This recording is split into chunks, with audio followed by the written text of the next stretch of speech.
All right, everybody. So we have Sam Driscoll and Griff from their respective podcasts backstage. I'll have a quick monologue here, and then I'll bring them both on. So initially, today, we were strictly going to talk about the topics that I originally posted on X earlier regarding Ryan Warsofsky, former coach of the Charlotte Checkers and the Chicago Wolves, who used to be employed by the Hurricanes, now being employed by San Jose. Maybe that could have some effect on Necas maybe getting moved there. We'll talk about that a little bit. And we were going to do a roundtable discussion about Eric Tulsky, a little bit of an update on Jacob Slavin, and a little bit of an update on Jake Guentzel. But then the big news dropped earlier today that we were not expecting today. Jalen Chatfield has been re-signed for a 3-year, $9 million contract with an average annual value of $3 million. And that is a great deal. And we're all going to talk about as to why. So let me get everything finished setting up here. We can go ahead and remove that right there. And considering the Chatfield news is the biggest news of the day, we're going to save that for a little bit. We're going to do the Tulsky roundtable first, and then we'll do the rest of the news from there. And, of course, we'll respond to some comments that you guys have, especially at the end. It's good to see all you guys here, so I'm going to bring my guests onto the stage here. And there we go. Please welcome Griff and Sam Driscoll. And you guys are in for a pay-per-view heavyweight disagreement in regards to Eric Tulsky. Sit back, relax, and instigate in the comments as much as humanly possible. Yeah, why's it got to be heavyweight? Yeah, I was about to say. Yeah. Is that a fat joke? If I'm making those, I got to make them about myself, too. I'm just kidding. I mean, this tank top's a 2XL. I ain't got nothing to brag about. Hey, thanks for having us on. I'm absolutely looking forward to this all day. I'm ready to get into some discussion on this bigger day, I guess is the word. That it was bigger than we planned on. Yeah, absolutely. Next thing you know, there's going to be someone else get signed before the episode's over. Hey, I'm here for it as long as it's the right people. I am too. But thanks for having me. Yeah, no, Sam, thank you. So what we're going to do, when's Sam Wallace is going to be with us at 8 still, right? Yes, he's getting set up. Okay, cool. All right, then we won't go into anything too particularly heavy until he gets here. So we'll do the topics in a little bit different of an order. So the first one I think that we should talk about is, let me find it right here. All right, so the first thing that we're going to talk about here, Elliot Freidman reported yesterday while on NHL Network that the Hurricanes have prioritized getting Jacob Slavin signed when he is extension eligible on July 1st. And for a multitude of reasons, I think that that is the right way to prioritize things. So that way, you know, the landscape of the cap going forward, because you have a lot of guys who are going to make a lot of money potentially in the future coming in. Nikishin, Blake, Morrow, Nadeau, all those guys in a few years, they're going to need paychecks of some sort. So knowing that you've got your number one defenseman, your franchise defenseman, in my opinion, locked down before that is a great strategy in terms of managing the cap. What do you guys think? Yeah. We have another intruder. There we go. Hey, Sam. What's up? We're talking about your favorite player right now. My favorite? Yeah, Slavin. Oh, yeah. Yeah, I think it totally makes sense, you know. Yeah, I mean, like you said, I mean, you just, you know, you pretty much hit everything that I would. I think, you know, all the players that you know are going to be part of this organization for an extended period of time, right? Like whether it be anywhere from 5 to 8 years from now, you want to get that mapped out and you want to know what that looks like. And if Slavin is your cornerstone, you know, as he should be, you know, that defense, then you want to go ahead and get him locked up too. So now you got Aho, you know, going in with a fresh 8 years, likely Slavin the same. So, you know, you get them aligned for the most part. Then, you know, if you take care of Jarvis and you go ahead and extend him out 8 years, which is a, you know, very high possibility, then you get him, you know, aligned as well. And, you know, Svetch, he's got what, six years remaining, 5 or 6. Yes, I don't remember. he has 6. Is it 6? Yeah. So, you know, you've got him stretched out, and then, you know, you identify what those pieces are. That way, if you want to bring in another member of that, whether it be a Jake Guentzel or some insert name here that we wind up with, you know, this offseason, you know, you can align them that way too, and then fill out your open spots with rookies and entry level contracts and you know, veterans on the back end of their career. And I think it makes perfect sense. Mm-hmm. Yeah, I agree. It sounds like, just from some things I've seen today, that the deal is basically, and that you just can't sign it until July 1. So it wouldn't shock me to see the deal announced July 1. I've seen that it's going to be a long-term deal. I think that makes sense for the team, for the organization. And, it was expected. I mean, I don't think anyone thought he wasn't going to get signed again.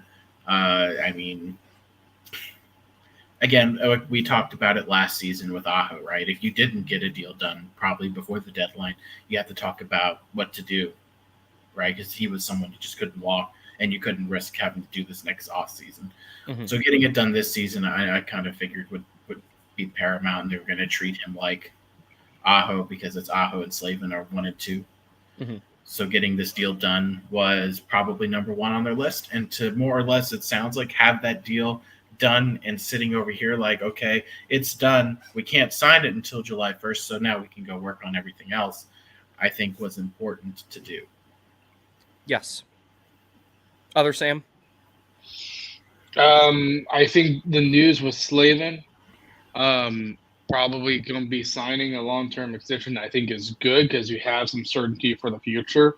Well, I would say not some, but you have more of a strong indication of where your future is going to be because you already have Aho and Svetch. You throw Slavin in there, it's like, okay, we have pretty much a core group of players here being signed long term. And I feel like that's probably the feel with Dundon anyways, is that if he doesn't consider you a core player, he might not extend you for that 8 years. I have yet to see a player that's not really considered a core player amongst fans get extended for 8 years. So I think Jarvis, I think he's a core player. I think he will get signed to an 8-year deal, to be honest. But Slavin, I think it's a great investment because just how he plays, I think, is really good. And the fact that he can still play that when he's 37 or 38 years old. So, yeah, he's not very physical. really So, yeah, I think his skill set is going to age incredibly well. His game is not speed based, it's position based. It's all about playing good defense. He's very selective with his body contact. He's definitely someone who can still be playing the exact same game when he's 37, 38 that he does now. So I totally agree with all you guys with everything on that. So now we'll go to the next big news of the day. Let me see if I can get this displayed here. All righty. So here we have what a lot of us said was the number 1 UFA you have to sign, Jalen Chatfield. He is 28 years old, and he is now on a $3 million average annual value contract for the next 3 seasons. I personally estimated 3.5 by 3, and I am very happy that I was wrong about that number and that he came in under that. Anything under 3.5 for this guy, in my opinion, was an absolute steal. And one of the biggest things that he brings to the table, other than what he does defensively, is he provides a lot of offense by proxy. We saw it when he was with Shane Gostisbehere, and we saw it even more when he was with Dmitry Orlov. Everyone, your thoughts? He took a team discount. I don't think it's, and I said this on our podcast we recorded about 30 minutes ago, I don't think it's a coincidence that they announce, or that the insiders kind of announce, that a deal is basically done for Slavin, and then his best buddy is basically signed the contract extension. And did he take a team-friendly deal? Oh, yeah. Because I honestly thought he was going to get Pesci money that he's paying now. So whatever Pesci's contract is currently, I thought Chatfield was going to get that, and I think he deserved that, because if you want to take a look at their games, I think Chatfield plays similar to Pesci, except he's a little healthier, and he has a better shot. So I was like, okay, he probably is going to get whatever Pesci's making now, which I think is closer to $5 million. To be fair, everybody in the league has a better shot than Brett Pesci. I wouldn't really issue that as a qualifier. No. Except Jay Harrison. Jay Harrison. Oh, my God. I haven't heard that name in a minute. But I like the deal. It's a team-friendly deal, and it allows you to go out and get more done this offseason. Yeah, I mean, you were on with us in session 46, about 48 hours ago. Thereabouts. Yeah, and I mean, that's something we talked about was, the fact that Jalen Chatfield can play anywhere with anyone almost on your defense. You think that with Brent Burns being under contract for one more season, and the fact that Tim Gleason loves the pairing of Jacob Slavin and Brent Burns, you assume that'll probably be your top pair again, and then you can roll Chatfield right back with Orlov and your top four set for next season. Beyond that, Jalen Chatfield could play alongside Jacob Slavin, and bring Necas in, and who is another a left-handed defenseman, on that side. So if you I don't think Necas and Slavin are going to play together. In my personal opinion, I think Necas will play the left side, maybe second pair, day one in the building, and we'll see how that shapes out. But Chatfield could play with Jacob Slavin moving forward, and I think Jalen Chatfield has some offensive potential that's kind of untapped still. He's we've seen how far he's come in the 2 seasons he's been here now. 2.5. That Chicago season he played, I think it was a dozen games maybe up at Carolina. But I just think that he is a great player to build around, at 28 years old. And I mean, you bring him in for 3 years at $3 million. That's a great deal for both sides. I mean, the way the deal's structured, we saw it's front loaded, and he's got some trade protection and movement protection. And it's a contract that really pretty much all but guarantees that he's going to be in Raleigh for the full 3 years. I don't see how it's not very buyout friendly. None of that. So yeah, I think it's good for both sides. It gives him tons of protection and a nice little raise, and he flourishes in this system, and I think we'll see him get even better, and this contract's going to age so good. So yes, and one thing I want to mention real quick before Sam and Sam talk, now that I'm getting used to using Puckpedia, it's so different. The Hurricanes still will have to sign any other UFAs, any other free agents, and to make any trades after Jalen Chatfield's deal. They still have $26,234,167 in cap space. You can do a lot with $26 million. Yeah. Give some of that to Jake Guentzel. But give half of it to Jake Guentzel. I'm fine with not literally half, but like close. if he gets $10 million, I'm not complaining. No. A good chunk of that's going to Seth Jarvis. Yeah, he's getting 8 of it. Possibly, yeah. All right, Sam and Sam, your thoughts? I've already given mine, so I'll let Wallace go. Okay. I think the Chatfield signing is a steal. I think the only thing I probably would have probably more wanted than hated is the term being a bit longer. Probably, I was hoping maybe 4 or 5 years with Chatfield just because of his skating ability. But I mean, this guy, he's really good. And I mean, the fact of like maybe him being paired up with Slavin is interesting because I think one thing that he has in common with Slavin is that no matter who is paired with Chatfield, he makes that player so good. So we saw that with Orlov, and I think Orlov and Chatfield paired together was just excellent once they found that chemistry. And this was a necessary signing just from the extent of not just his performance, but because of the other players, their deals expiring, like Brett Pesce. He's another right-handed defenseman that's going to be gone. And you also have, I think, a right-hand defenseman who is we're starting to see Father Time work on him and Brent Burns. So I think Chatfield was a must, but I think after this, it's more of like, okay, who do we want now? Because Chatfield seemed like the obvious one that was like a need. Can I? Yeah, go ahead. Throw one more thing in? Yeah, go right ahead. Just to kind of follow up with, I know you said you were hoping the term was a little bit longer. Something I was thinking about earlier, because I originally thought that too. I was like, man, you'd like to have him for a little bit longer, but I'm going to explain why I think going with this 3-year contract actually keeps him in Carolina longer than 5 years. Interesting. at the end of this contract, right, the 3 years, he will be 31 years old, right?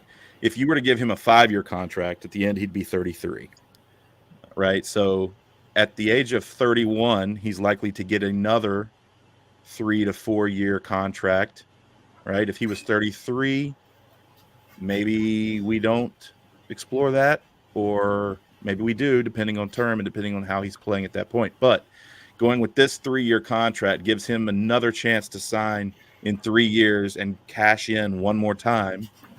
And if it's in Carolina, and say the next one after that's 3, that keeps him here for 6 more years rather than 4 or 5. That's just kind of what I thought. I was like, that gives him a chance to sign another beyond this at 31, which is a little bit better than 33 or 34. So just a thought that I had. Not to mention Chatfield at 31, he's not going to have a ton of mileage on him because he's only played 2 full NHL seasons. And when you're playing in any level below this, it's less games. Like the most you'll play in the American League is 72 plus playoffs. That's true. He's going to be a young 31. I mean, I know that he's a pretty physical guy. And Sam Wallace, to what you were saying regarding his skating, I got a couple of things I want to show about him here before we move on. So this is some of his NHL edge data. Keep in mind, this is a defenseman who plays more of a shutdown, stay-at-home style, who is basically responsible for one half of the ice in 2 zones. This is how much speed that he plays with, though. His gap control is excellent because of how good his skating is. So in top speed, he ranks in the 59th percentile. He's below 50th in the 22-plus mile-per-hour burst, but there's not a whole lot of players above that like really make significant contributions in other ways other than being, Connor McDavid, Nathan McKinnon, guys like that who just light it up every single night. And you don't need a ton of those guys, but the more Jalen Chatfield you have, the better. 83% in the 20 to 22 mile per hour burst, which is, the range for most of the faster skaters in the league. And then he's still got a high end one in the 18 to 20 mile per hour burst. So what you're saying about his skating, and also supplemented by this right here, that's how much ice that he covers that quickly. The percentiles on that, he's above 50 on all except for the average. Yeah, no, like this kid is an incredible skater. And the only reason I can think that he did not make it to the league sooner is because people didn't notice how good he was because he didn't put up numbers. No one expected Jacob Slavin to be what he is. And I think it's kind of the same story with Jalen Chatfield. Him being undrafted, he really had to work for everything he had. He's a great story. That's why I really thought he was going to test free agency. I really did, because he could have went out somewhere and got 4.5 potentially, especially if a team really, really needs defensemen. If Toronto cleared enough cap space to throw it at someone like Jalen Chatfield, they would. So it just shows that he's really bought into the culture here. He loves playing for Rod. He's definitely a Rod Brindamore system type of player because he plays an effort game. The foundation of his game is his effort. So personally, I'm very happy about this as well. Like you guys were saying, I think that this is a steal. Yeah. And another point is he's very close with Jacob Slavin, and as far as his faith and they're involved in the same church, and I believe that's where you go to church too, Sam Wallace. Yes, right? Yes, yeah. I do. So they're very close on that front too, which that could be a factor as well. You can see some of the influences that Slavin has had on his game, and he was already good at the defensive aspect of things when he got here. Now, personally, I don't see Chatfield ever being a top pair guy out of the simple fact Carolina doesn't really distribute their pairs that way. It's not a lack of capability on Chatfield's part. It's just the way that Brindamore seems to like to run things is have one shutdown guy, one offensive guy, and instead of it being a 1-2-3, it's more of a left, right, left with as much even distribution of scoring capability and defensive capability as possible. What I think he's been auditioning for the last couple of years is being the guy that's going to be on the right of Alexander Nikishin, because you want Alexander Nikishin opened up as much as possible. That's a very I like that a lot. Yeah. Oh man. And then like we were talking earlier about the defensive pairs that you put in the group chat, Griff, the theoretical ones if we don't have Shea and Pesci.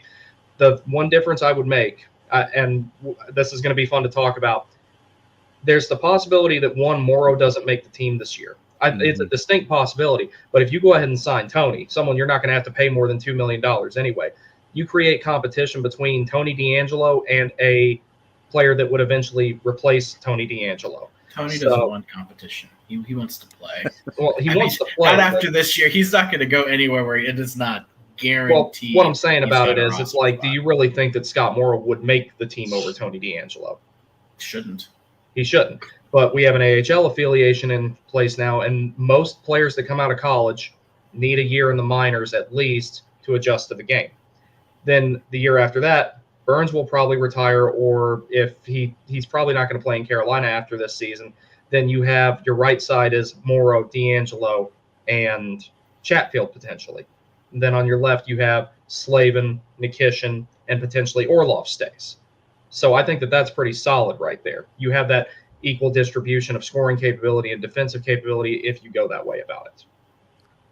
I don't know. I think Morrow's going to be on the squad next year. I think it's He's I good. do too. It's cheaper than Tony, and he's going to provide some more things. I love Tony. I want him to come back, but you can't have Tony and Morrow on that third pair. That is just a disaster. Oh, no, I don't want them on the third pair. What I'm saying is Put Morrow in the minors. put Morrow in the minors, go get Mario Ferraro, someone like that, and your third pair is Tony DeAngelo, Mario Ferraro. And then when Burns retires, then you put either Morrow or DeAngelo on the pair with Slavin. Then you still have the continuity of the second pair.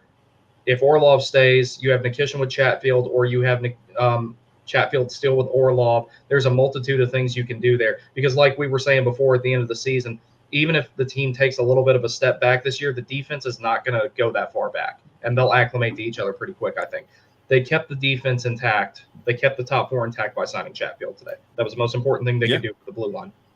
Yeah, it'll be interesting to see what happens. All righty. So our next topic is going to be, let me pull it back up here. This is Eric Tulsky's resume. I picked certain picks and trades for a particular reason that, he's been heavily involved with this team for a long time. So a little bit of background for people who don't know about Eric Tulsky. He has a Bachelor of Arts in Chemistry and Physics from Harvard University, a PhD in Chemistry from the University of Berkeley in California, 2 years postdoctoral at the Naval Research Laboratory, which is something I actually have a little bit of personal familiarization with. He then worked in nanotechnology for 10 years at Silicon Valley, and he holds 26 U.S. patents. This is a very, very smart dude. He is highly, highly intelligent. And he's been with the team for a long time now, so he probably has a lot of connections with other front offices. He definitely, I can see him and Waddell working out some type of deal early on. The reason I have these certain picks and trades here, I want to highlight that Jordan Martinook was one of the most important players that we ever traded for, in my opinion. I know that he doesn't have a million goals. I know he doesn't put up a ton of points. But as far as kickstarting the rebuild and everything, or kickstarting getting the team in the right direction to start making the playoffs, Jordan Martinook was a significant factor for that on and off the ice. That was an upward trade. He traded Marcus Kruger 1-for-1 to get Jordan Martinook. Very smart deal, in my opinion. And a lot of our best players have come in the later rounds. For example, Sebastian Aho, franchise center, 2015, second round, 35th overall. Jacob Slavin, franchise defenseman, round 5, 120th overall. Brett Pesce in the third round, 66th overall. Seth Jarvis, 13th overall. Alexander Nikishin and Jackson Blake, both of which are guys that give you maybe that first round S type of results, but he found them in the later rounds. What do you guys think about this right here in regards to Eric Tulsky? I don't give. I have a credit question. For any of that. Huh? I don't give him I have a credit question. for any of that. Mm-mm. Why did he choose hockey as a career with that resume? That's a good question, dude. I don't know, because he could be building spaceships and stuff. I mean, I don't give him credit for Slavin and Pesce. He wasn't even here.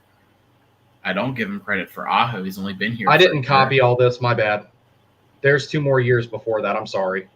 And if you want to give a guy credit for those draft picks, it's Darren York. He's more or less in charge of the scouting and stuff like that. And I think it'd be fair to give him a lot of credit for that. Mm-hmm. Victor Rask for Nino Niederreiter. If you don't think that was all Waddell, I don't know what to say. That was all Don Waddell and his relationships over that way. And that GM got fired after that. Sam and I talked about that as well on our podcast. So I think that's like the one you just made. That's funny that you were thinking about that at the same time I was. Yeah, I mean, it's true. I mean, Victor Rask for Nino Niederreiter, that deal comes to pass because Waddell has relationships all across the National Hockey League. because he's been in the National Hockey League for as long as he is. Seth Jarvis, I mean, again, that was just a test taking advantage of cap and a problem there. Nikishin, Jackson Blake. Again, draft picks, I don't think that was Tulsky's wheelhouse as much as that's Darren York. Maybe he looked at some analytics, but that's Darren York's group that's getting the drafts done. I mean, if you want to give Martin to Tulsky, okay. I think that was, again, he wasn't even assistant GM at the time, so I don't think he was in the room necessarily making those decisions, maybe showing some of the analytics.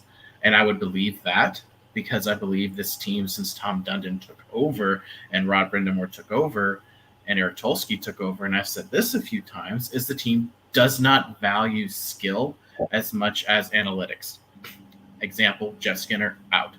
One of the most pure-blooded goal scorers this team has ever had, didn't care, out the door.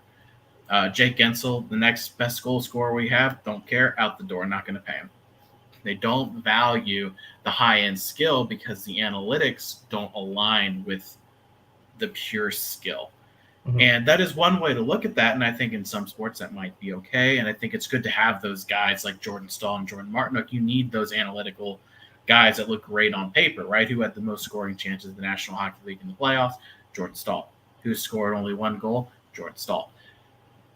You can have these guys on your team, and I think him in those positions as director of analytics and analyst and assistant general manager were perfect for him because it's important to have those guys who present that side of the equation of, well, okay, well, this guy is great analytical, and that's how you get a Jordan Martinook on the cheap, right? That's how those guys. Give me 1 second here. I did make a mistake. I thought that he was with the team longer than that, which is why I listed Slavin and Pesci. That's my fault. So I made a mistake there. Thank you for pointing that out. And I think that's important to say, right? I think having having analytics as part of the equation is important, but I think having a guy who has those relationships and has those abilities to go out and make a deal like Nino Niederreiter for Victor Rask, Tulsky couldn't get that done. One, everyone hates our owner and know that he makes these decisions. Mm-hmm. But Don Waddell had that respect around the league that I don't know if Tulsky has it, and I would honestly wait to say he doesn't have that yet. And I think it almost would have been better for his career to maybe go somewhere. If Pittsburgh hadn't hired Dubas, it sounded like that's where he would have gone anyway. And I think that would have made a good fit. Gracious day, you get to go to a place and have Sidney Crosby, Evgeny Malkin, and Chris Letang. It's kind of a nice little it's not 2015, bro. Crosby played like he was 25 this year. I don't know. He was a great year. I think there's a lot of hot air being blown right now. I think that, yes, he is not single-handedly responsible, and neither is anybody else. It's a team effort. It's a piece of the puzzle. Yes, I can agree with you on that. But you're making a lot of assumptions, first of all.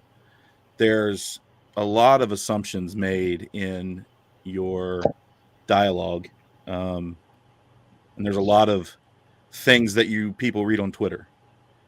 No offense, but I think that as far as the relationships go around the league, I'd be willing to bet he has more than we're giving him credit for. And to be fair, in order to make relationships, you have to start somewhere, right? Even in my profession, you enter day one and you have to network, you have to talk to people, you have to conduct business. That's how you make relationships. And the fact that he has been in this organization for in the assistant role for several seasons, I'm willing to bet that Don Waddell kind of had Tulsky kind of had him by his coat sleeve, so to speak. I'm sure that he was involved in a lot of this, a lot of the conversations. I guarantee, he's not a leading candidate for the next open GM spot if he doesn't have some ability and some relationships out there. And to be honest, maybe he's not ready to go in day one into a traditional general manager role and operate independently in that, capacity. But this organization, knowing how it's how it operates, I don't think there's anybody else that it could be. You can't bring in a traditional GM or a guy that's been around the block and say, hey, forget everything you know. We're going to do it this way. Eric Tulsky has been doing it this way for 4 or 5 years as the assistant GM. He knows how it operates. He knows Tom Dundon. They have a close relationship. He's close with the players and the coaching staff and the media and, you know, every little aspect that there is to consider. He knows it. Now, as far as saying you are pure analytics, and that's where I go to the fact that you're making a lot of assumptions, is we don't know if he's pure analytics. Yes, that's his job. That's his background.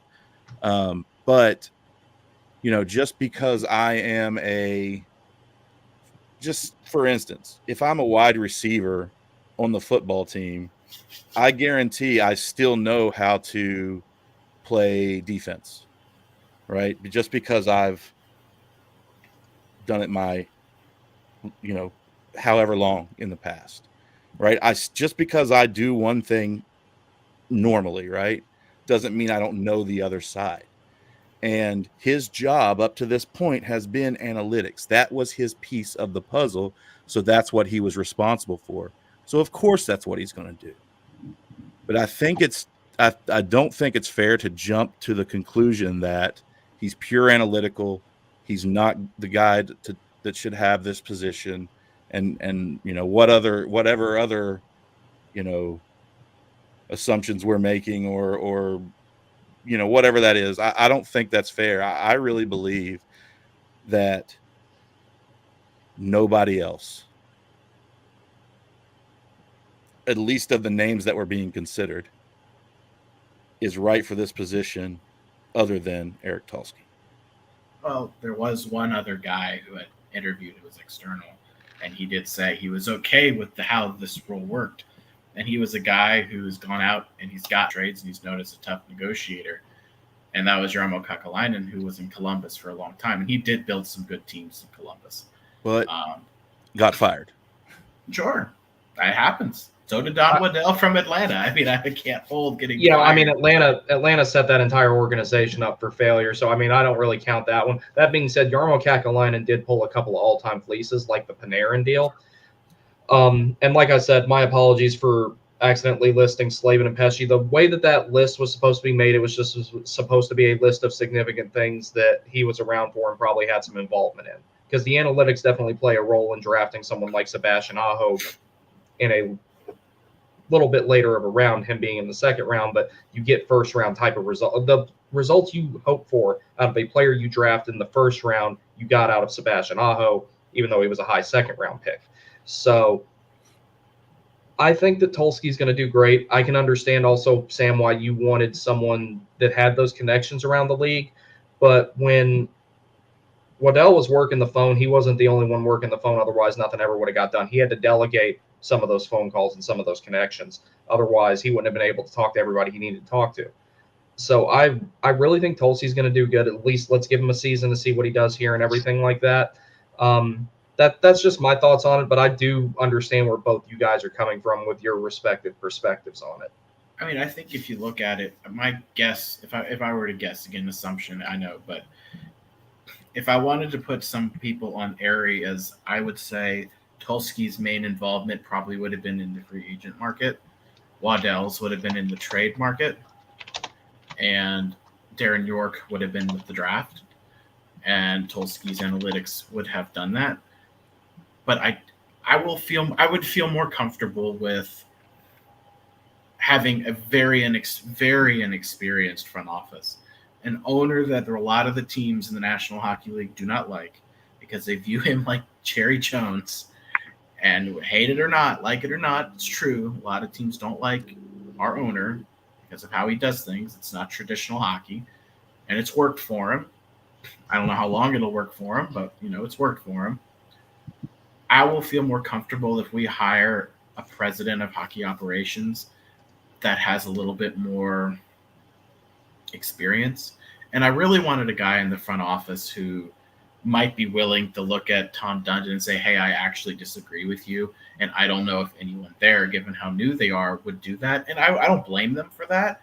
I probably wouldn't either if you're the if you're new in that role and you finally got it, you're not looking to piss off the boss, and I wouldn't blame you.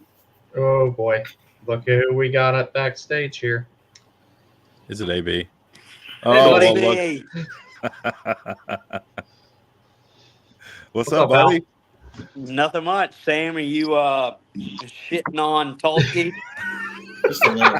How did you know?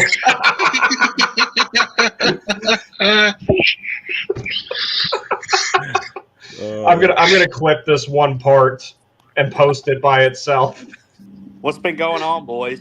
What Actually, y'all been talking about? AB, I think I'm gonna get a clip of all your greatest quotes. That one. What was the other one? Mark Messier wouldn't be shit without Wayne Gretzky.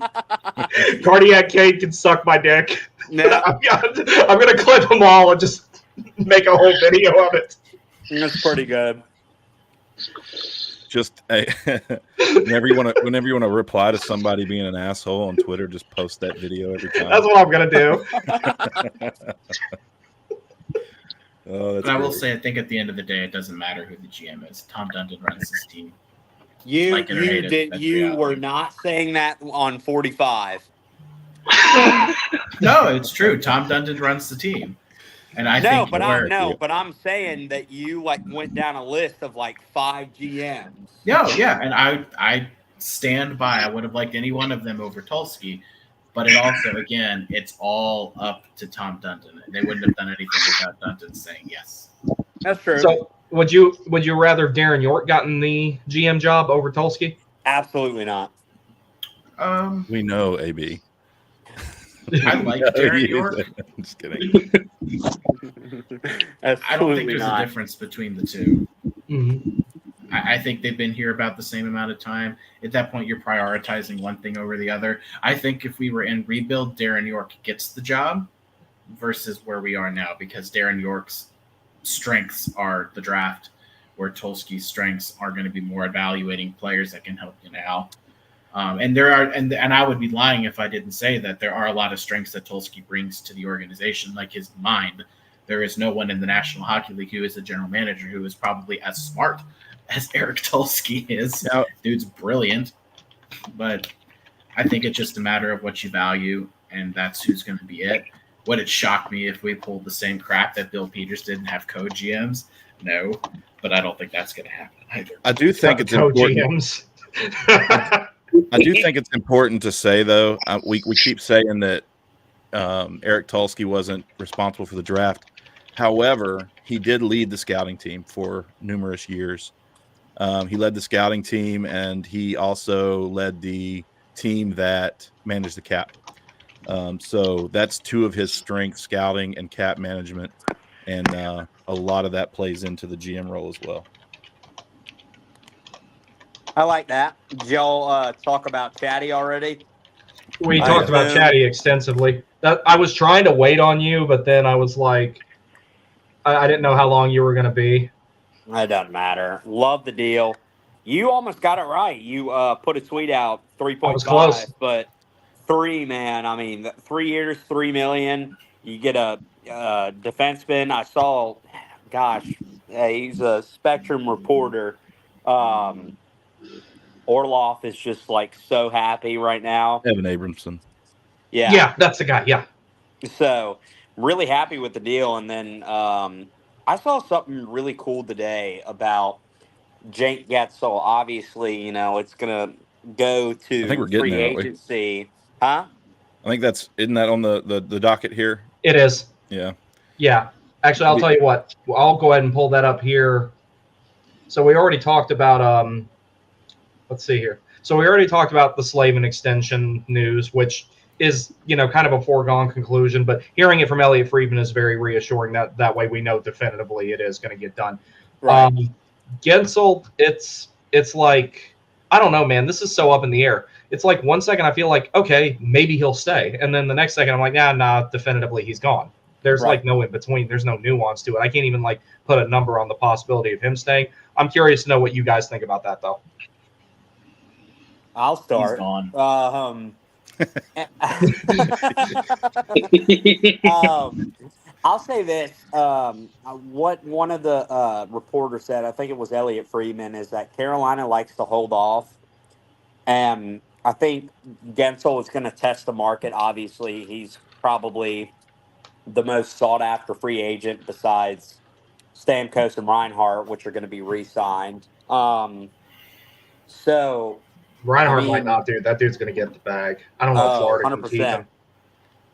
But I mean, I kind of like the approach they're doing, and I really think Tulsky is cooking up something that nobody's talking about right now. So I'm curious to see what's going to happen. But I think Guentzel is probably not going to be here, but I'm not like all hope lost that he's going to leave. Yeah, I mean, Freidman said it best, I think, today in that NHL Network clip where he was like, Carolina kind of does this, right? And he said he kind of liked the way they do it. They let these guys go out and basically see what, they can get and make the decision from there. Like, hey, do I want to go play in Carolina and, make X amount of dollars, or do I want to go here and make this amount of dollars? So, they kind of hold firm. Sometimes that works out, but if we look at Vincent Trocheck and Dougie Hamilton and the most recent guys that they've done this to, they've both walked. And Hamilton, fine, that's been fine because he hasn't really played. And Trocheck, well, we saw what happened this year. Trocheck had a career year, and he would have fit real nice on that second line this season. But if we have Trocheck and we're paying him, maybe we don't wind up with Guentzel, right? Maybe we don't get some of these guys that we did get. So you never know. But I think that where was I going with that? I don't even know. I didn't even know where I was going with it. But I think that they're trying to get everything aligned, and I think everything that we've kind of heard rumor wise out in the media is smoke. And I mean, it might be credible, but it's the way Carolina conducts business. And if they revisit it and say, hey, we think we have the cap, AB's gone. Bye, AB. Let me ask him if he did that on purpose. But anyway, if we have the cap and it works out, well, then maybe they'll go ahead and do it. But if Chicago or somebody like that's going to give the guy like 10.5 by 7, we can't compete with that. So yeah, 10 is where I draw the line at for Guentzel. Anything past that, like.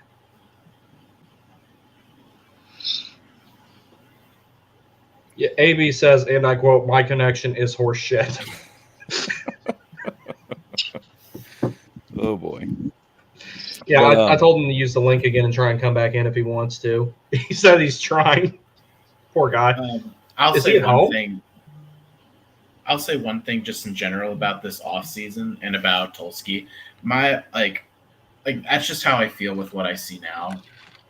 I think a fair judgment on him will be based off what happens with Necas, right? Like if that haul is not where it needs to be, I think that'll show maybe where his connections maybe are a little lacking.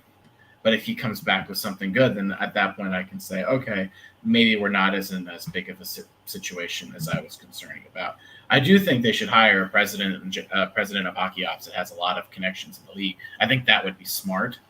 And I think bringing in Justin Williams, and Sam and I talked about this too, who probably also has connections around the National Hockey League. Oh yeah, as a wildly respected player, as an assistant GM, I think that's a wise move to make to replace him. And I honestly would expect, because Tulsky's going to want to go get paid one day, because no matter what, he's going to look good after this job. Doesn't matter if the Hurricanes win a Stanley Cup or not, you're going to have some success. So, I mean, he's going to go get paid like Waddell. I wouldn't shock me if Williams eventually ends up being the general manager of this hockey club in 3 to 5 years. I think that's a fair timeline. I could totally see that. And what you're saying about him being like the president of hockey operations and being the guy with the connections, that can still happen. Like, I wouldn't be surprised to see that happen at some point in the offseason. I think they need to hire a businessman, like not it doesn't. I don't care if they have anything to do with hockey, but president of hockey ops or whatever we want to call that position, somebody to manage the development getting ready to happen and the manage the relationship with the Centennial Authority and blah blah blah. They need somebody to do that. It doesn't have to be a hockey guy, but It if you wouldn't make shock me if Dundon took the role himself. I mean, it's hard to do To be from honest with you, it's hard to do from Dallas, but if he comes here and does it. Well, apparently he's building a house here now, or there now, I should say. Yeah. In Raleigh, he's getting like a condo or something. I remember reading something about it in the Sports Business Journal that he's making a more permanent living arrangement there. Surprised he didn't have one already, but he can afford it. Yeah, I think that's true. I think they could hire a guy like that to run the business side of it. It doesn't have to be a hockey guy, whatever. But I think Justin Williams being promoted to an assistant general manager. He's got to have connections across the league. It's Justin Williams. I mean, if you don't have connections, oh yeah, you know what I'm saying? He's got to. And he's played for several organizations. Played for the Kings, played for the Caps, played in Carolina, and the Flyers. So he knows people. And I think that's very smart. And they consulted him when they were looking at bringing in Kuznetsov, and he's the one basically gave it the green light. So, he's got a voice already, and I think that's a no-brainer. Sam Wallace, what do you think? With Eric Tulsky, I would say I'm on more of a wait and see approach. Like I'm gonna wait till training staff so I give my final verdict on Tulsky. Mm-hmm. But obviously, the biggest question in this big test, I do think, is Necas. The whole analytics thing and the relationships. Obviously, I think the best thing is to combine the analytics and the eye test. I've said that before in our episodes. I think that's what makes a great GM and probably a great staff too. And like I said in our episode with Sam, if you're hiring Justin Williams as an assistant manager, then you kind of do have that relationships type of role, because the way how things operate with Carolina, it's, even though Dundon has the final say, it's collaborative.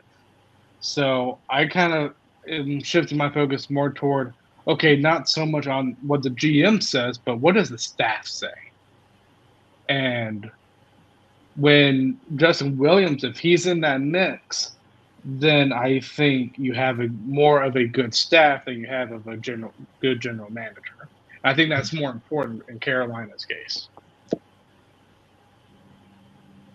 All righty. Can I have one more thought? Yeah, that's what I was going to say. Any final thoughts on Eric Tulsky?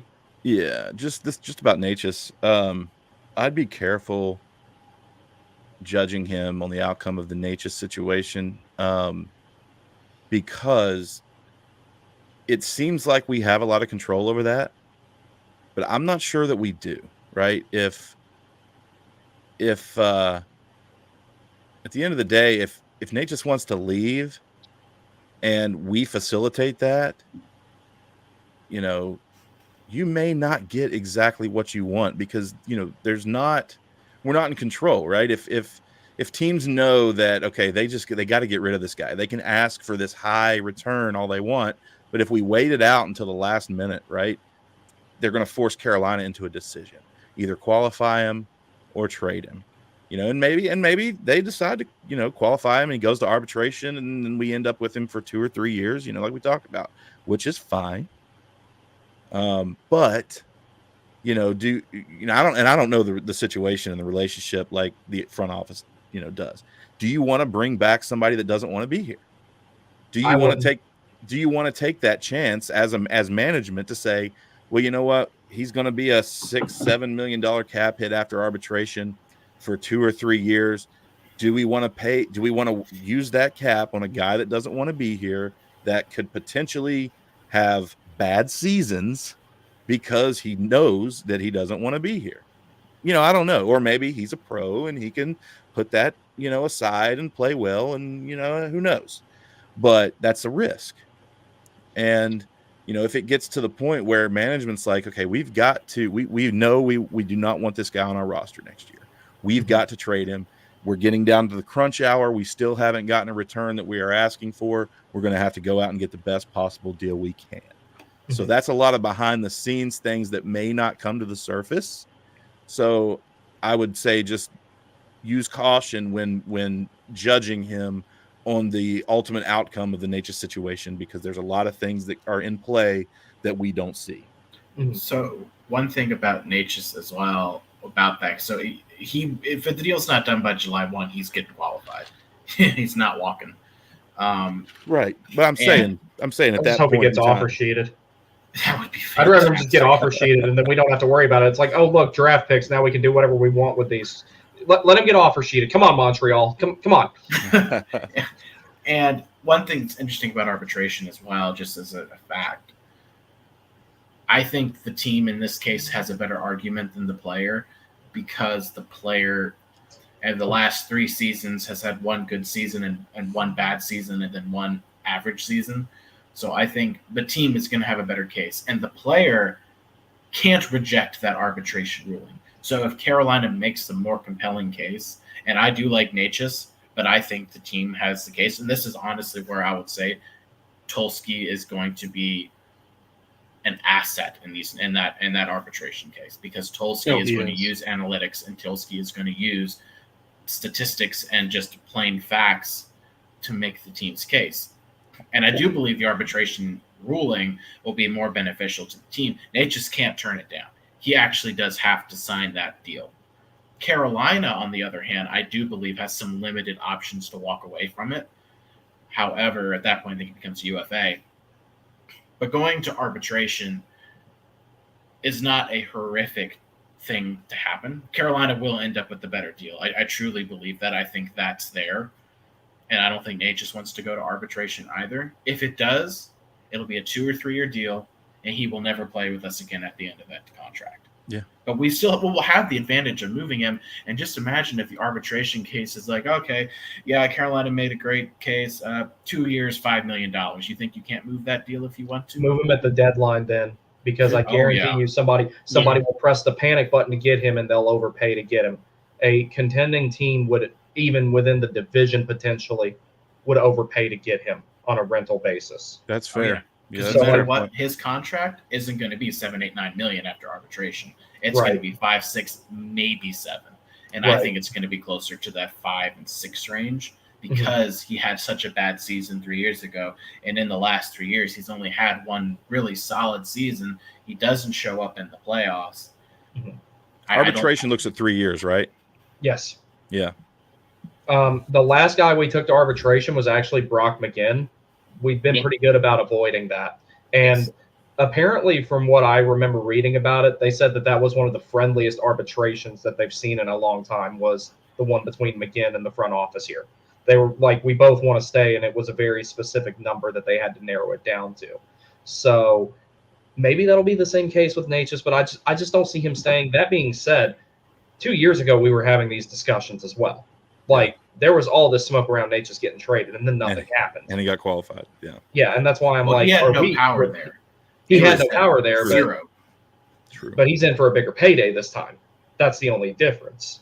That may lead to him being more likely to be out of here. But at the same time, there's one other thing that I want to throw in here real quick. Okay, so we'll go through some of the comments first, and then we'll get to the last topic for the night, which is actually an extension of what we were discussing with Necas. We've talked about San Jose potentially being a landing spot, and I'm going to go into further detail why there might be a little bit more reasoning to that today. But we'll go through the comments here first. BTS says, let's go. We got Chatty for 3 more years. I'm what you call happy. Yeah, I'm really happy about it. It's awesome. We're going to Chatmandu. Oh, okay. You guys can go as nuclear as you want on this one right here. If that is the trade, and you do not fire your entire front office, I don't know what you're doing. That's where it's a disaster, and Don Waddell should be made GM of the year right there. If that deal is what happens, because do you want to go down this rabbit hole? Yeah, dude, it's not even 9 o'clock. I'm all for rabbit holes right now, because I knew that you would really have some stuff to say about this one, because my thoughts on it are abundantly clear. I will take Line A if they retain at least 25%, If we can't get Guentzel signed and if Necas moves elsewhere, then I will take Line.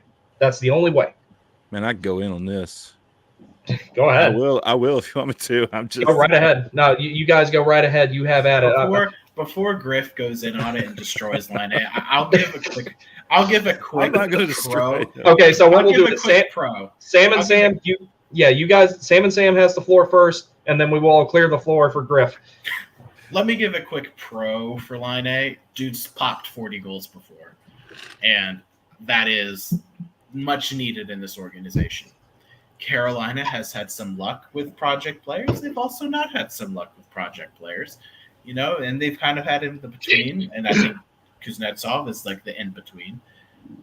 He's young. From my understanding, I believe him and Aho do have a relationship, so there's something there. But so did they're really good friends. But so did Jesse Puljujärvi and Aho, and that didn't work out at all. Well, that was the top line at the World Juniors, Team Finland, right? Yeah, Puljujärvi, Aho, and Line.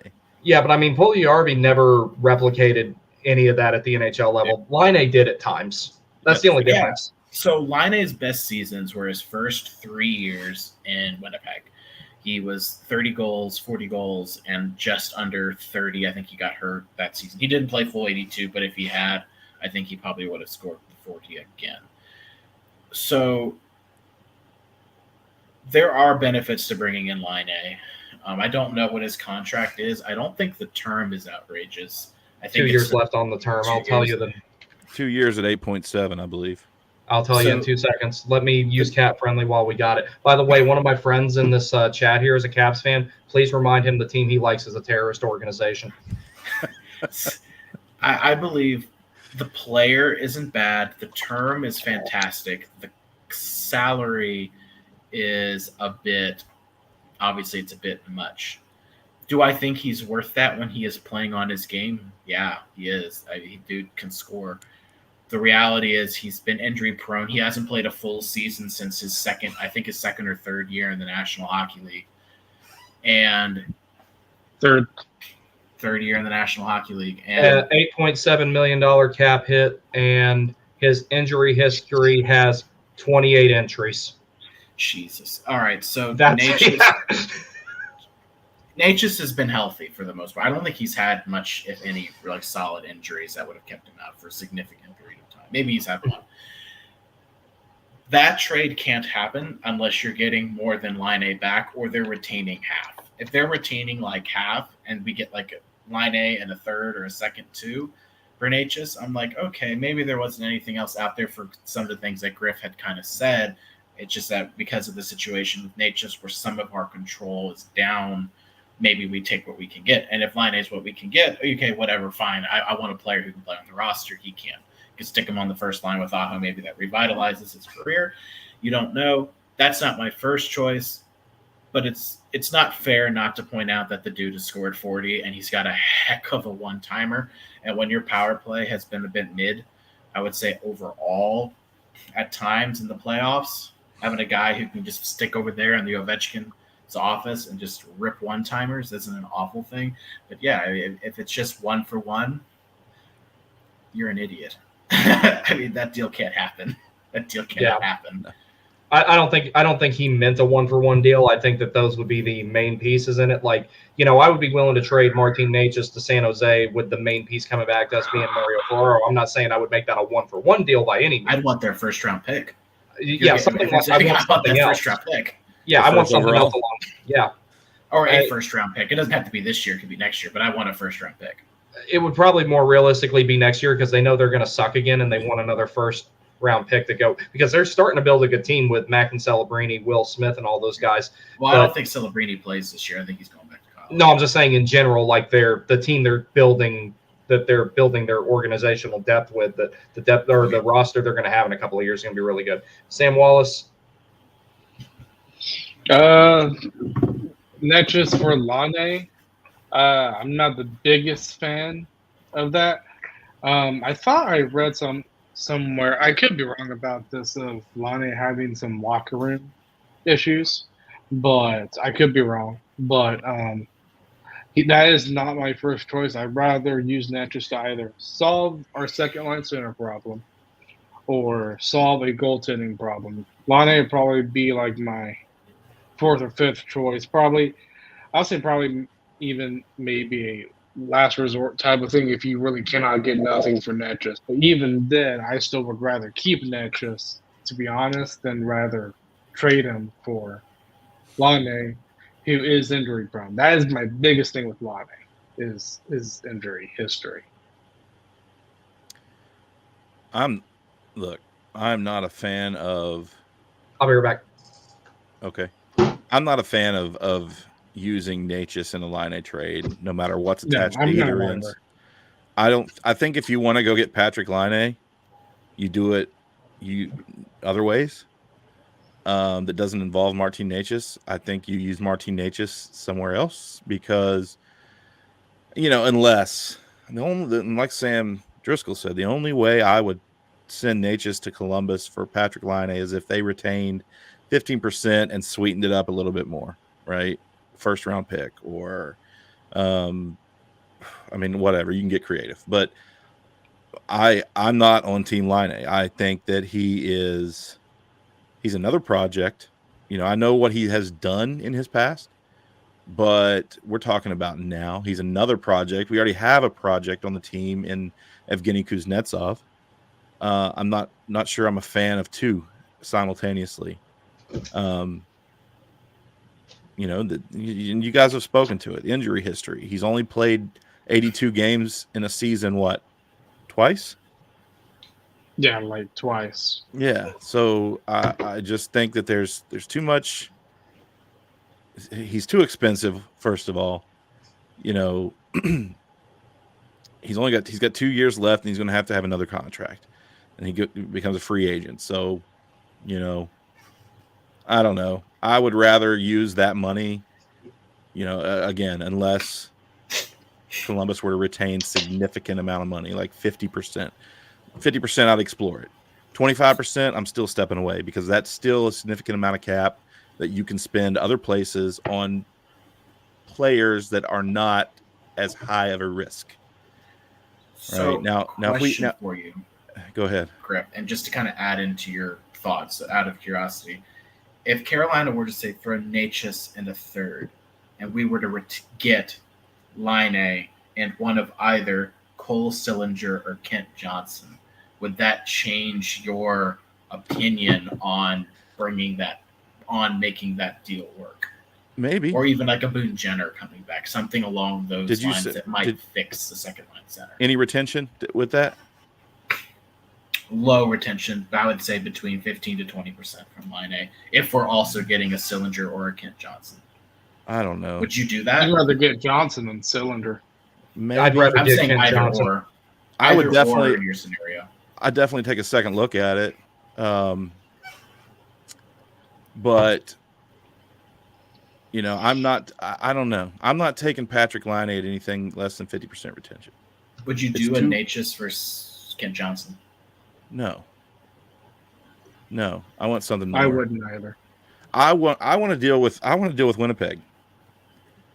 Ehlers. I want Nikolai Ehlers. Nikolai Ehlers plus, not just Ehlers for Necas. Well, I think Necas is worth more than Ehlers. I want Ehlers plus a pick or something, or a prospect, or whatever, something more, or even if you could look. I know that we are joking when we say this, but I don't know. Like if you could get Ehlers and Nino somehow. I mean, I know that we joke about it, but is it? I mean, I don't know. Maybe. I mean, me and my dad used to joke about Kotkaniemi getting offer sheeted by us, and it came true. So let's keep joking about getting Niederreiter back. Maybe it'll come true. Ehlers and Nino for Necas and a high pick. What about or a mid-second round pick or something? I don't know. Necas is better than Nino. Necas is better than Ehlers in my opinion. Maybe not full 200 feet, but offensively. I don't know. I just don't want anything to do with Patrick Laine. I don't want to take the chance. It's just not, What about Cole Perfetti? I don't know. That's another experiment. I don't want another. Yeah. If he's 22, I don't know how much of an experiment he is as much as it's development. If we were going to take on an experiment, I'd rather take on the guy that's got a cannon of a shot that's injured all the time with the right amount of retention that I would like to. We don't really need any more young kids. We've got plenty of them coming up. They're all going to be fighting for roster spots next year. So if you could unload KK for Perfetti, would you look yes, at that I would do, because at that point that's a money Now move. we're talking about more than just Necas. Yeah, at that point that's a money move. So I'd do that anyway. If San Jose would take KK 1-for-1 for Mario Ferraro, I would do it. If they did that, their GM would be fired tomorrow. I know. That's why I'd be like, yes, do it. And then I'd be like, you owe Eric Tulsky an apology. Yeah, probably would. Yeah, That kind of deal goes through. Oh, yeah.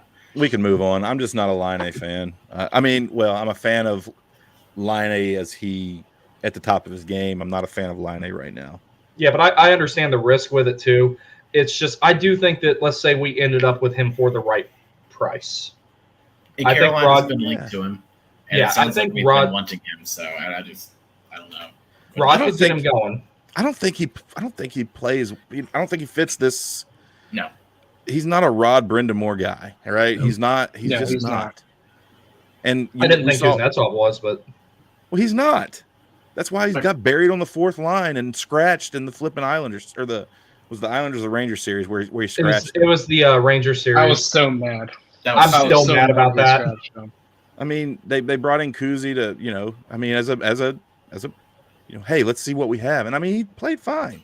Mm-hmm. Yeah, He just doesn't play defense. that's just an example of where Rod needs to kind of get over himself a little bit in that sense. Because, I mean, you can't. That goes back to my comment to this team, and Rod, to a degree, doesn't value skill as much as he values the Jordan Stahls of the world. And I think that can come back and bite you in the butt. And I mean, that's a coaching preference, and I don't think that's a bad thing necessarily, but you can't discount skill always over the more Jordan Stahls, Jordan Martinuk's of the world. Like, you need a guy like a Jeff Skinner who doesn't give a crap about defense, but it's going to put the puck in the net for you, like on your offensive line, right? Like, you need a guy whose focus is putting the puck in the net. Mm-hmm. And it's okay to allow that guy to express his abilities. I think that's why Necas won't be here next year, is because there isn't that value there. Like, Aho has a full 200-foot game, right? He's skilled, but he works his butt off. He goes down there, he grinds, right? That's not Jeff Skinner's game. Oh, it's a fact. I don't buy that at all. I don't buy that at all. A player can learn. You have to be able, if you're going to be a hockey player and you're going to play on this team, you've got to play defense. I don't buy that. Oh, I'm good at offense, so I'm not even going to play. Like, no, learn, work. That's what you get paid to do. If you're going to play for this team, then you're going to learn how to play defense. You can have all the skill in the world, but you need to still play defense. Seth Jarvis is a testament to that. Like, I don't buy that. Yeah, I was going to say there's been a lot of players under Brendamore's system that improved defensively and that lacked offensively, and I think Necas is an example. Necas is an example of it, but then you have guys like Brady Shea was not the best. Say again. And Svench, I don't think he's that good defensively. No, he's not. We do need to change the system a little bit. I like the defense first mindset. I like the defensive foundation and the defensive responsibility. You can't win championships with just offense. Mm-hmm. Look at Edmonton. They finally started playing defense, and look where they're at. And until then, they haven't even sniffed it. Hey, Edmonton. That's why we got a relatively easy path. That's why we got to the Eastern Conference Final last year without Svetch and Pacioretty, and like on a depleted roster, we still managed to get to the Eastern Conference Final. Yes, we lost. I think we also had a good bracket. If I remember right, like our bracket was we had very good bracket. But sometimes that's what it takes. Yeah. I mean, look at, I don't know. But we lost because we didn't have skill. I mean, we lost that series because our skill was hurt. I disagree too. I mean, we were a couple posts away from winning game one. I just don't buy that. I think the system's fine. I think you just got to get the right player to fit the system, and I think a skilled player can still play defense. That's just my take. I mean, Aho does it, but I mean, and two things can be true at once. The lack of scoring does bug me a lot at times, but let's see. We'll move on to another comment here. Pat the Ref says, "Good for Chatty." We all agree. Ref, you suck. This is my friend Matt Wilson. He's a Capitals fan. Don't hold it against him, but he's a big supporter of the channel. Really good buddy of mine. Wait, who is that in his? Is that Brett Favre? Who is that in his picture? I'm not sure. It's probably someone from the Washington Commies, though, because he's all DC Sports. I think he's all DC Sports. I mean, I know he likes the Caps and the Nats, so I don't know. It's probably Washington. Yeah. I miss Orlov and DC. Y'all got a good D, man. Once he figured it out, excellent. I love the physicality that he brings. He's got a cannon of a shot. Let's see what else we got here. Orlov is my favorite Kane. I haven't liked the Canes D this much since Falk. I actually have a Justin Falk T-shirt somewhere. I don't know what. Jersey? No, just a regular T-shirt. Oh. I remember him getting me free queso at Moe's. Yes, he did. Yeah, he was responsible for the fat trick. I think we play every line equally. That's what we go for. I mean, they'll never be 100% equal, but on the terms of the defense, it's about as close as you're going to get into having, a bunch of equal pairs. I think Tulsky helped Waddell a lot when it came to trades. Yeah, I think he had a hand in a lot of that stuff. That was why I was making that albeit flawed display that I made where I had some bad information in there. Again, sorry about that, guys. I misread what I was doing there. I agree with almost everything the top right guy said, whose name is Griff. We clarified that already. Cap space and scouting is how we built this team. Yeah, especially before we started spending to the cap, because before Dundon bought the team, we couldn't spend to the cap. Carmanos wouldn't let us. Mm-hmm. No, he would not. I don't see how we'll have the cap space with Slavin and Jarvis's new contract, along with filling the other free agent spots. Well, the good news is Slavin's extension doesn't kick in until next season. So that gives us a little bit of time. Yeah, 30. Yeah, and it's only going to be an additional 1.2 million maybe. I mean, we don't know what the value is, but what's he at now? 5.8. Who's Slavin? Yeah, I think it's 5.3 actually. I'll tell you. 3. And then if he goes I'm looking up it up right now. Let's see. Yeah, I got it right here. Yeah, 5.3. So yeah. What? So another $2.7 million if he gets to 8. Yeah, and even then, it's like 8's the high estimate for me. If he comes in under that, I'll be happy. But I think 8 is like it for Slavin. If he put up another 30 points a season, then you would have to pay him 8. But and then I bet if we give Jarvis 7.5, then that's another. Well, I mean that's a $6.5 million increase about, and then you have, so that's the both of those get done with less than $9 million. I mean that still leaves you what? $17 million of cap. Quick math. Yeah, thereabouts. I don't see how. Oh wait, no, we already read that one. Y'all see people are rumoring a Bennington for Necas trade. I don't buy that for a second. That was one of those. So my dad actually sent me that, and he said, "Do you think this is happening?" I said, "Not only no, but hell no. I don't buy that person. Why do we need Jordan Bennington? We might as well just check off the net." Oh gosh. Okay, you will have bench clearing locker room brawls if you bring both of them in. They will follow people to their cars to fight them. Let's not. No, I don't know. I like Bennington. Maybe I'm the only guy who likes Bennington. I'm not saying I dislike him. It's you just like too fiery goalies. Sam. I do like fiery goalies. You might as well go with Kochetkov. Yeah, we might as well go with Kochetkov if we're going to bring Bennington in. They play similar games. They're both very, they come out really far. One carried his team to a Stanley Cup. So if you're looking for a goalie, and Bennington's the guy who comes the other way, not saying it has to be Necas on that deal. I'm not upset if Bennington is the replacement for Freddie. That's not my first choice, but I'm not pissed if we get Bennington. He did bring St. Louis to a cup. I'm like 5 years ago. If we bring now, here's what I'm thinking though. If we send Necas to San Jose, and let me double check and make sure I'm right on this. I know which name I would like to have coming back the other way. That better be a 3-team deal. I don't think San Jose has anything I want for Necas. Not unless we get that first overall pick. And they're not okay, I know we're looking for a right-handed center, but if we're going to trade Necas, one of the things coming back needs to be Pavel Buchnevich because he plays all 3 forward positions for one thing. And 2, he would be a really good fit in the system. So that would be my main piece to come back from St. Louis, not a goalie. I thought you were talking about San Jose there. Yeah, you did say San Jose. I'm sorry, St. Louis. Sorry, because I've been talking about the million different ways we can trade Mario Ferraro so I can build my dream team. But it's like, let's see. So Pavel Buchnevich, $5.8 million cap hit, and he would actually be on an expiring deal, so he would need an extension. But I think that he'd be a good fit for the Canes. Necas is a better player than him, but Buchnevich would be a better fit for the Canes, in my opinion. He's a good 200-foot player. So we were linked to him at the deadline. We were.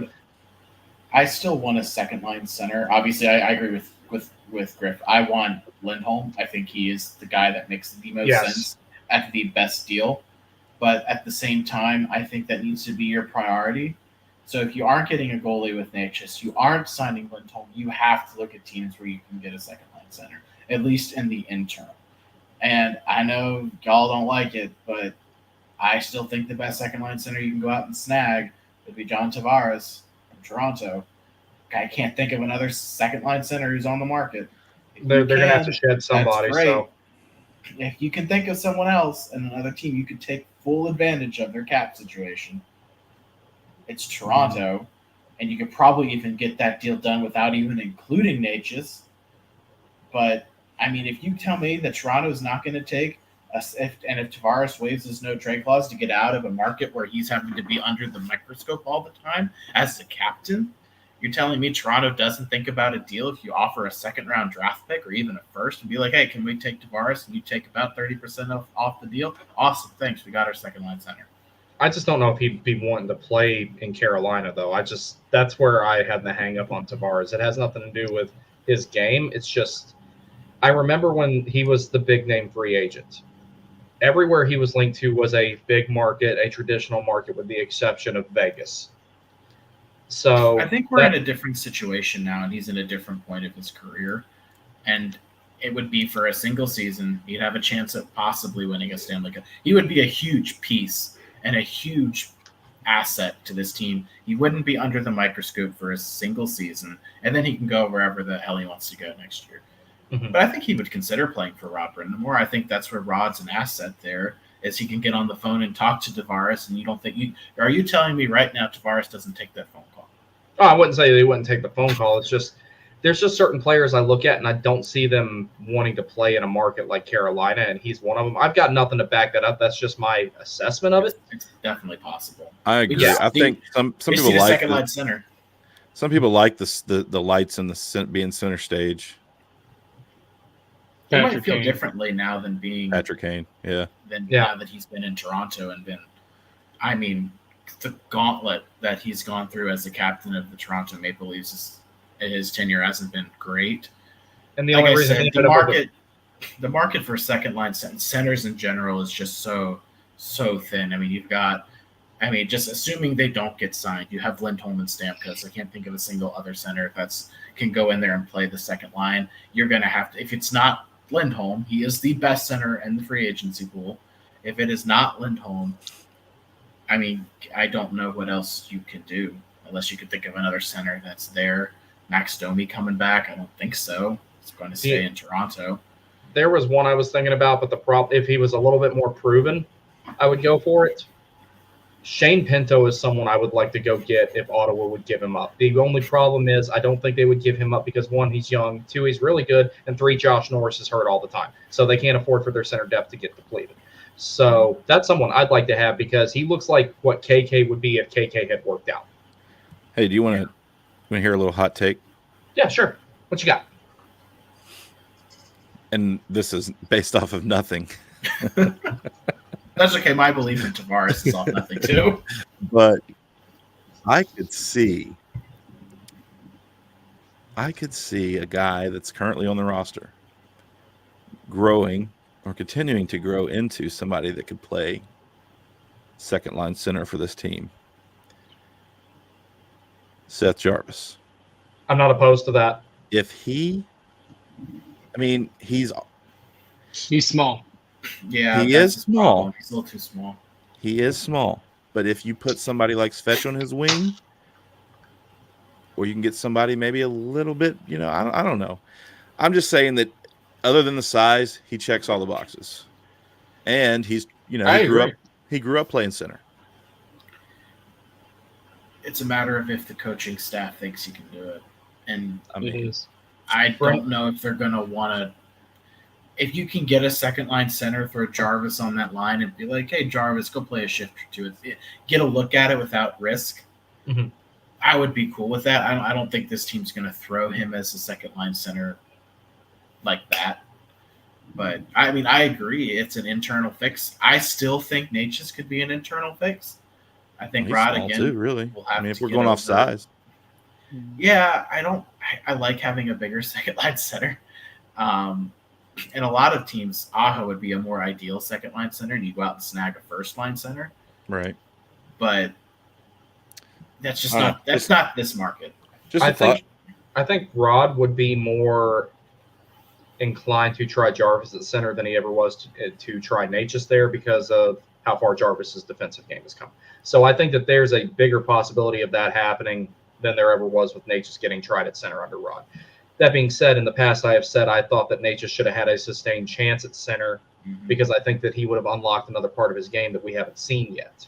A lot of people want to talk about his face-off percentages, but he's always taking face-offs when someone gets waved out. Your percentages are never good when you do that because you don't want to get waved out, so you're not trying to cheat on the face-off because you don't want to get a penalty. So, sorry, didn't mean to interrupt No, Jarvis, I think, could do it. And as far as his size goes, there's not many players I will say this about. Jarvis is one of those guys that size does not affect his game. If anything, it helps it because he uses his low center of gravity to separate people from the puck. So, like I said, he's a little wrecking ball. He hits people, and when he does it, he gets them like right in the crest of their sweater, and his helmet is right here when he does it.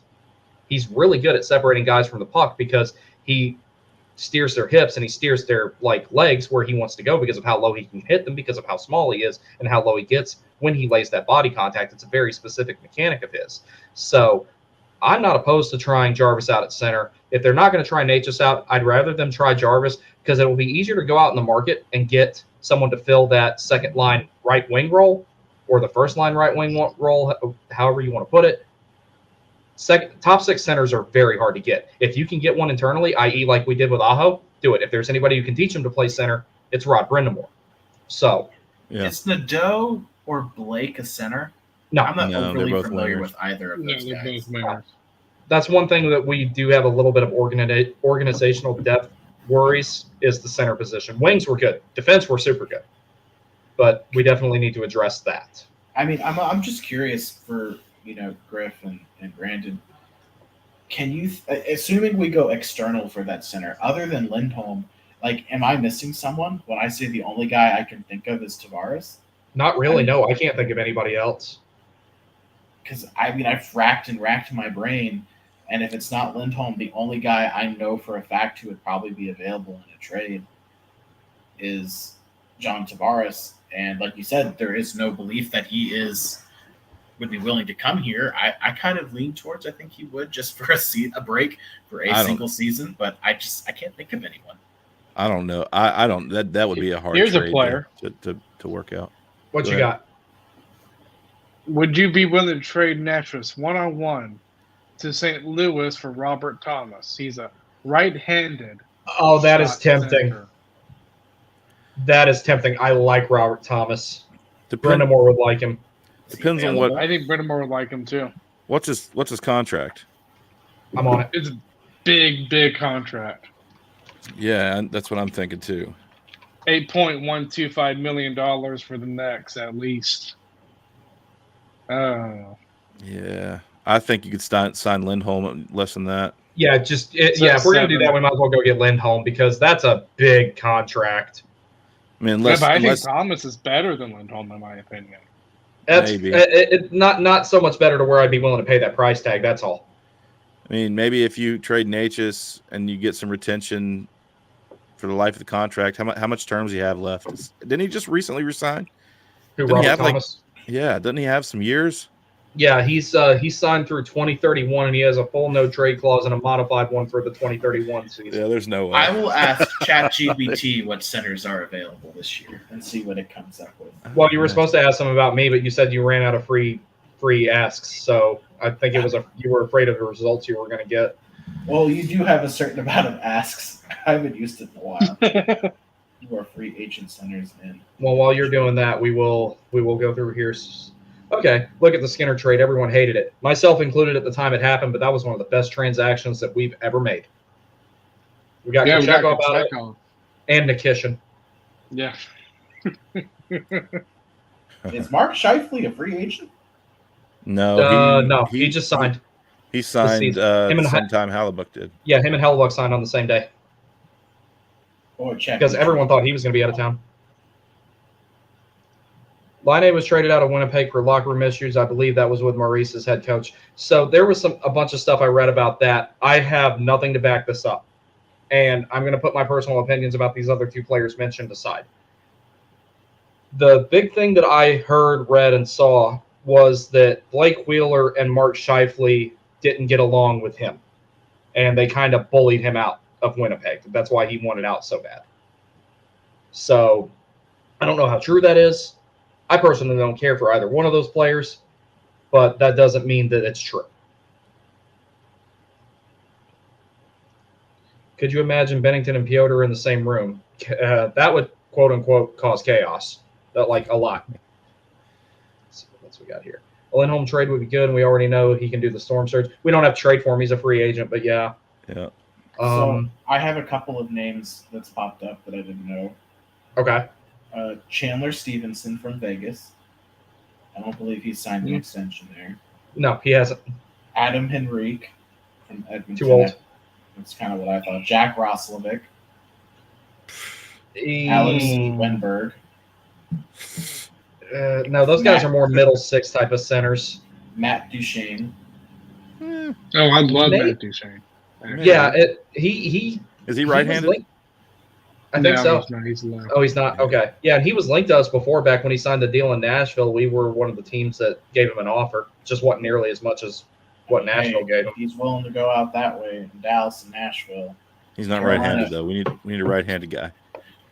But those are just, I mean, it kept on giving me a lot of the same answers, so it just shows there are, like, no centers available via free agent. It listed Stamkos, like, each time I asked the question. He's not leaving Tampa. No, he's not. And I'm like, oh, I mean, if he hits free agency, like I told Sam jokingly, I'm like, you call him up, hand him the checkbook, and say, you write a number down, and we'll make it work. Yeah. So, that's a guy you go get. Hey, I got about 10 minutes, and I'm about to bounce out. So that sounds good. We'll finish up. We'll finish up the comments here, and then we'll cover the last thing here, and then we'll call it a night. Let me see here. Where'd it go? Duchene would be good. Duchene would be good. Yeah, I mean, here's the thing with me and the whole handedness of a center. I personally don't care about it that much because when you look at it nowadays, so like when I was growing up, it was the same four guys took faceoffs all night. Whereas nowadays, you'll have someone who's on the wing come in to take a faceoff because they have the correct handedness for it, and then they do the little switcheroo after the puck drops and everything. So I'm not really big on the handedness of the center. I don't care about that. If it's a winger who can win faceoffs, Jarvis, then I'm fine with that. Like that doesn't, the handedness of the winger doesn't matter to me. I care more about having as equal of a distribution as possible of handedness of wingers and, of course, of the defense. So, but we're pretty good on the defense in that regard. They put Utah Hockey Club on the NHL app. Are they actually going to call it that this season? Or are they not going to name it before the season? They released the jerseys today. I did see those, yeah. And they activated the official social media accounts. So yeah, it's Utah Hockey Club, and then the fan vote is going to determine what the team name is next season. Not this upcoming season, but the season after. Aren't like most of those team names that are at the top of the list bad? I like Yeti. I like Blizzard. Well, the only problem with Blizzard, though, Colorado is so close, and you already have the Avalanche. If you don't do the Utah fight, true. Storm and Mormons. Storm and Mormons. That's what I want. Either one's missing an opportunity. Well, one of the names part of the name. One of the names that Vegas considered before they picked Golden Knights was Nighthawks, and I'm guessing that had to do with the whole F-117 testing at Area 51 thing or whatever. But you're really close to the Blackhawks, so it's like, why would I just don't understand that one. I mean, I wouldn't know what to name that hockey team. I'll be honest with you guys. If they weren't planning on having another team in Arizona, I'd say just call them the Coyotes. There's Coyotes in fucking Utah too. I think that owner still owns the rights to the Coyotes for that's the what it name. is. I think he owns that because the team he still Alex owns the Marrella Coyotes. owns the Coyotes name. Yeah. But That guy shouldn't. he owns the organization because the organization is listed as inactive, not as non-existent. Right. Yeah, there's Coyotes still an still expansion exist. potential for Arizona. I hope Morello sells the team to somebody who doesn't suck before now and then. God, they gave him such a good deal. It's so ridiculous. Yeah.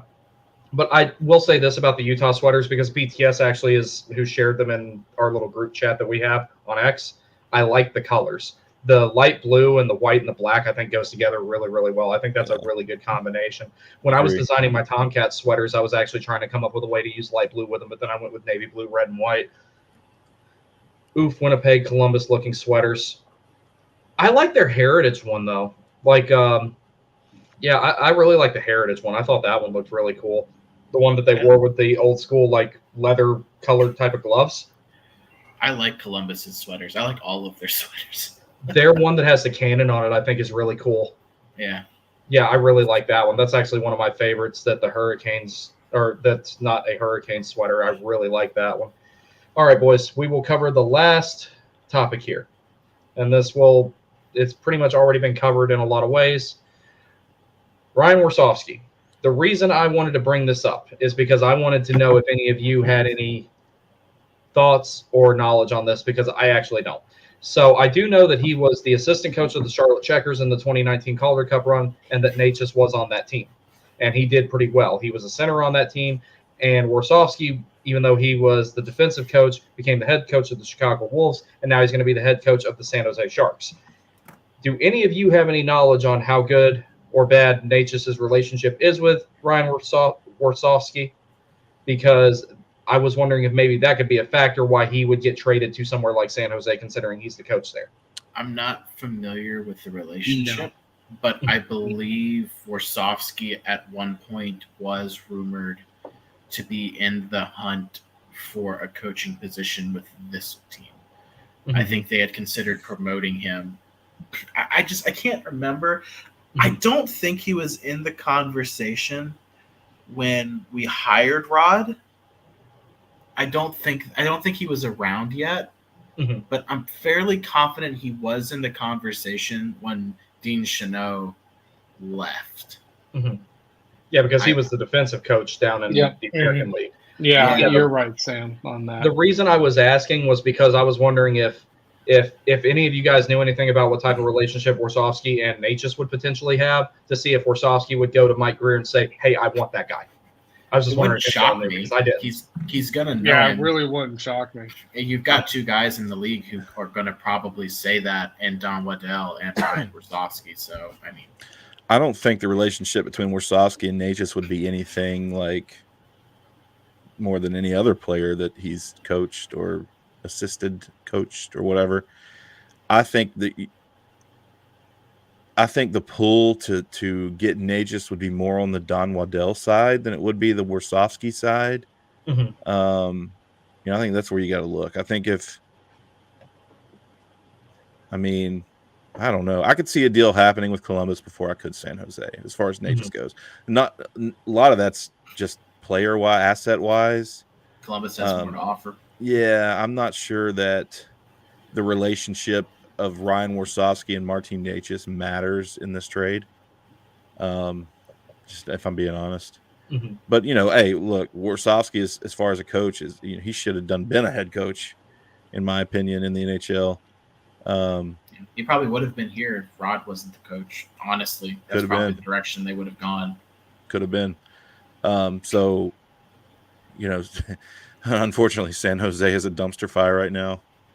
So we'll see how he does. I'm worried that he's too early.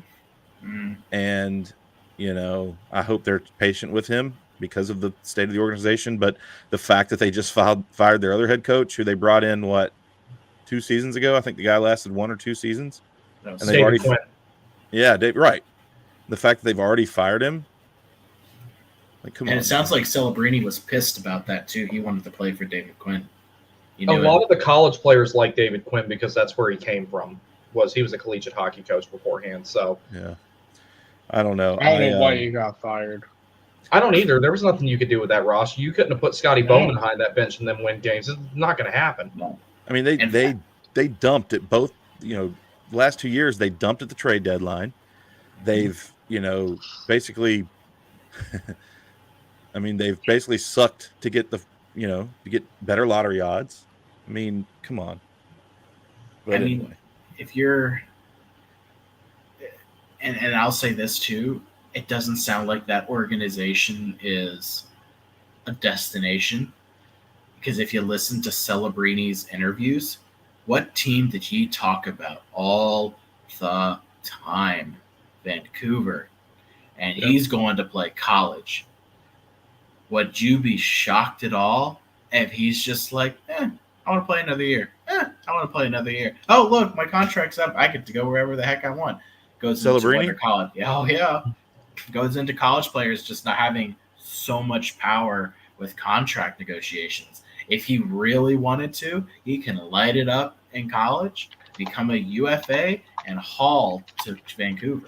Well, he's got ties to. Have you heard about the ties that he has to the Bay Area? Yeah, his dad had something to do with the basketball team or something. I believe his dad was. Maybe he was I don't know if he was an assistant coach or.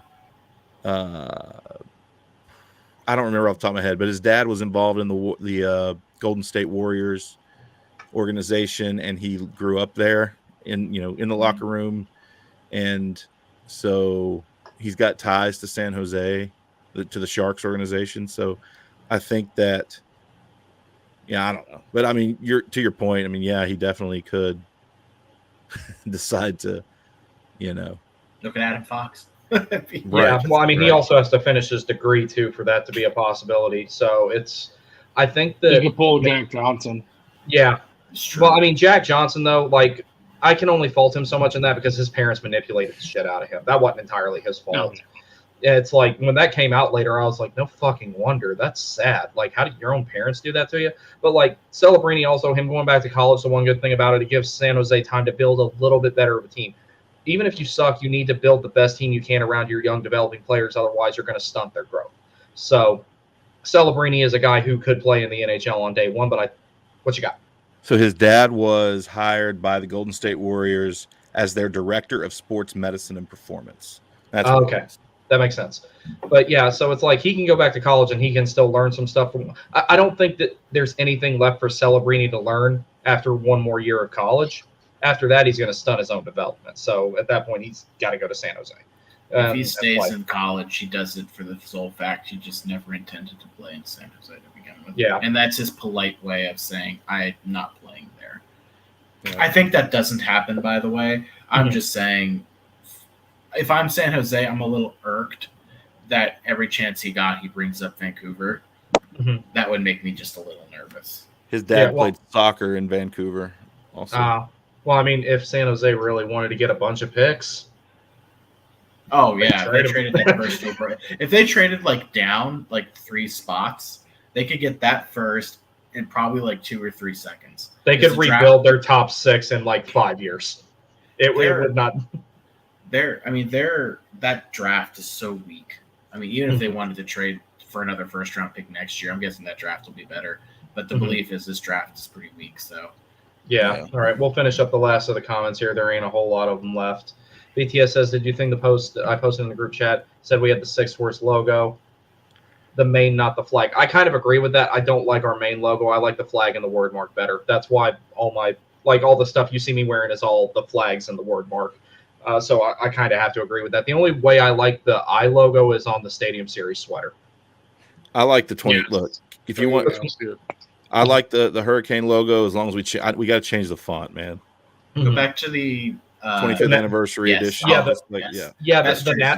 NASCAR looking numbers. I love those. Yes. The one place I like the I logo is on the Stadium Series sweater and the 25th anniversary one, because the biggest thing they did to make the 25th anniversary one good, if you look at the old sweaters, that logo is way too big. It takes up the entire chest. Whereas for the 25th anniversary Adidas version, they shrank it down, and it's nice and centered. It doesn't take over the whole sweater. It's centered. Yeah, I like that. I'm not trying to. I want the 25th anniversary jerseys exact take the toilet bowl off, put the flag on the front, go with it. I'd be all right with that. The flag might need something behind it to help it stand out a little bit, like maybe an outline or something. Yeah. Or I like the word mark. I like the word mark so much. I'd be okay with that too. Because I know I'm in the minority on that, but like the reverse retro one, I love that one. I've got one. I listened to your Jarvis video. You talked about that. So yeah, and I'm sorry that video sucked. I was woefully unfucking prepared for that Jarvis video. It wasn't remotely as good as my Slavin one. Let's see what else we got here. I wish we would try to get a new one, but the options floated were not better, so it stays. Matt says, great stream, guys. Good to watch the Cats game, and I told him I'll see him at work tomorrow. Yeah, buddy. Black triangle, like the single flag logo. See, I really like the old alternates. The old black alternate's actually my favorite one. So, like, if they did the double flag with the little delta shape behind it and, like, threw that on the red one, yeah, I'd be good with that. Yeah. So, one other thing I'm kind of 50-50 on is the glitter around the top of the sleeve on the 25th anniversary. If they made a modern version of that, I would like for it to be just like a flat matte type of gray or a slate gray or something like that. I like the template. There's just very few things I would change about it. You could make it silver without the texture. Yeah, because I actually got that on my dog one day. I reached down to pet him before I left, and he got his nose in it, and I came back. I'm like, Frank, what have you been doing while I was gone, bro? And then I looked at my sleeve, and I was like, oh shit, okay, that makes sense where he got that from. But it's I didn't know it was actual fucking glitter that can come off. All right, guys. Well, I'm gonna have to bounce out of here. Yeah, I gotta call it a night too. I gotta be up early. But it was fun. Yeah. I appreciate you having me on. Absolutely. Thanks for having us. Thank you, guys. Yeah, we will do something again here soon. Maybe sometime Saturday or Sunday if y'all are available. Right on. Later, all right, cool. Thank you, guys.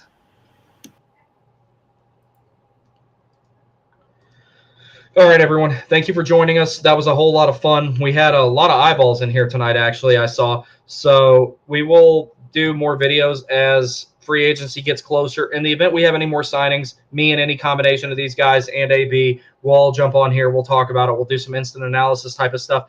Thank you so much for joining us. I really appreciate it, guys. Thank you so much. A lot of cool stuff is coming. I can't wait to show my Jacob Slavin video that I'm making, but I'm waiting until it's absolutely perfect because I want it to be my best one because he's one of my two favorite players.